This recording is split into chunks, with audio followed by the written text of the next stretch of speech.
So ఎన్నో రోజులుగా ఎన్నో ఏండ్లుగా పడుతున్నటువంటి ఈ 7.5 శని ఉంది చూసారా, 7.5 ఆ 7.5 యొక్క అవసాన దశ వచ్చేసింది.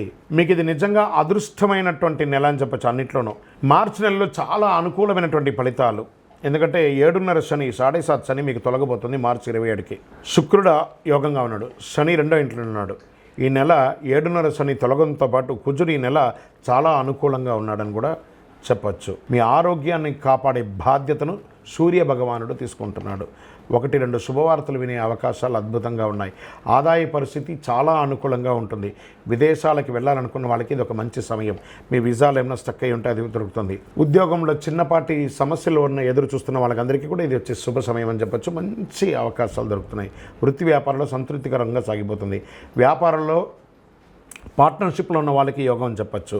ఆర్థిక వ్యవహారాలు ఆచితూచి వ్యవహరించండి. ఆర్థిక సహాయం చేయడంలో ఆచితూచి వ్యవహారం చేయండి. మీరు ఆర్థిక వ్యవహారాలు చేయడంలోనూ మీరు సహాయం తీసుకోవడంలో కూడా ఆచితూచి ఉండండి.